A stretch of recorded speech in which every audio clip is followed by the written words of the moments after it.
మామూలు దొంగ కూడా కాదు. ఎందుకంటే అతను 24 సార్లు బంగారు దొంగతనాలను చేసినాడు. ఒకసారి కాదు కదా, అతను ఒకసారి బంగారు బిస్కెట్ దొంగతనం చేసిన దాని మీద కేసు పెట్టినారు. ఆ తర్వాత టీటీడీనే వివరించింది ఆయన దగ్గర అనేక సొత్తును రికవరీ చేసుకున్నామని. మరి అన్నిసార్లు ఒక్కసారే అన్ని సరుకు దొరకలేదు కదా. ఇంత సరుకు దొరకటం అన్నది అసాధ్యం కదా. ఒకటేసారి 55 గ్రాముల బంగారు 117 గ్రాముల వెండి దొరకటం కూడా ఒకేసారి అసాధ్యము. మర్మాంగాల్లోనో ఎక్కడో పెట్టుకొని పోతే తప్ప అది సాధ్యమయ్యే పని కాదు. అది కూడా అతి తక్కువ తీసుకుపోగలగాలి ఎవరైనా కానీ. ఇన్నిసార్లు దొంగతనం చేసినటువంటి పెంచులయ్య మీద 24 కేసులు టీటీడీ వారు మీరెందుకు కేసులు పెట్టలేదు? 24 కేసులు.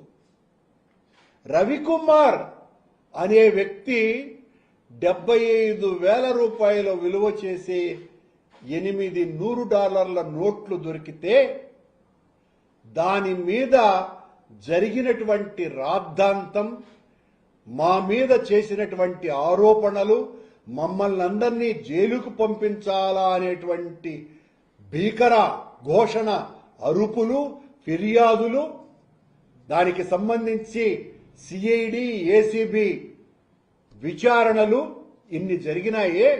మరి పెంచులయ్య మీద ఒకే కేసు ఎందుకు పెట్టినారు అన్నదానికి టీటీడీ వివరణ ఇవ్వవలసిన అవసరం ఉంది.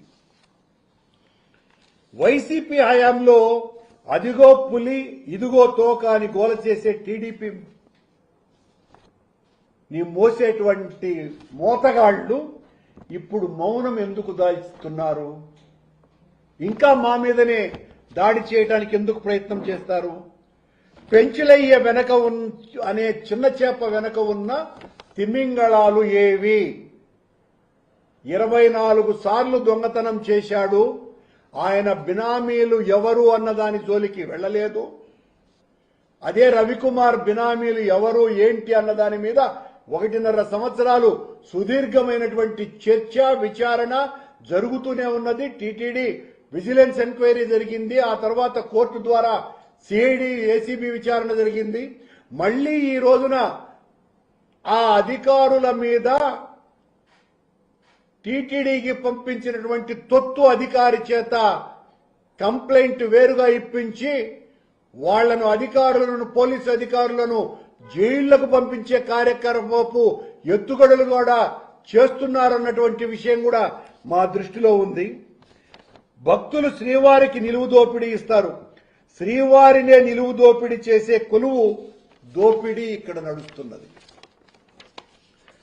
నెయ్యి విషయంలో నిందలు వేసి శ్రీవారి ఆగ్రహానికి గురైన చంద్రబాబు గారికి ఇదిగో ఇప్పుడు జరిగేటువంటి ఈ సంఘటనలన్నీ కూడా ముందు నొయ్యి వెనుక గొయ్యిలాగా తయారయ్యింది. అపచారాలకు పాల్పడే వారికి గ్రహచారం చుట్టుకుంటుందంట. అందుకు ఇదే ఉదాహరణ.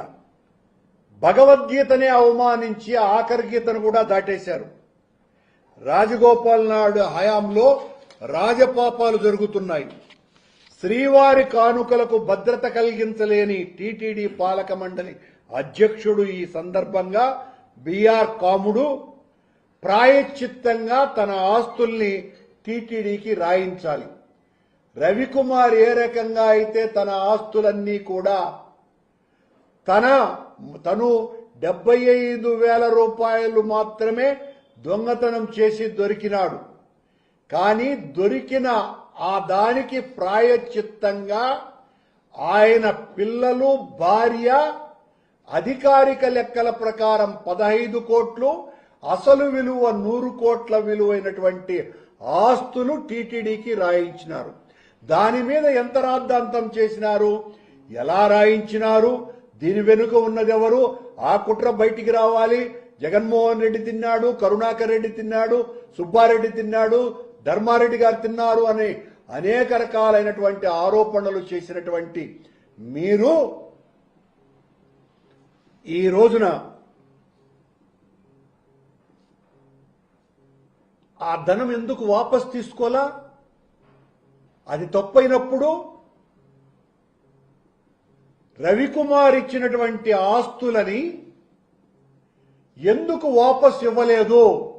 ఎందుకు ఇవ్వలేరు అంటే ఇచ్చినటువంటి వాళ్ళు, వాళ్ళ భార్య, పిల్లలు ఒక్కసారి టీటీడీకి రాయించిన తరువాత, రాసి ఇచ్చి ఆ తర్వాత వాళ్ళు టీటీడీకి అందజేసినారు. టీటీడీకి సొంతదారు అయిన తర్వాత ఎట్టి పరిస్థితుల్లోనూ దానిని తిరిగి ఇచ్చేటువంటి అధికారపు చట్టం టీటీడీకి లేదు. దాని మీద విపరీతమైనటువంటి రాద్ధాంతమంతా చేశారు.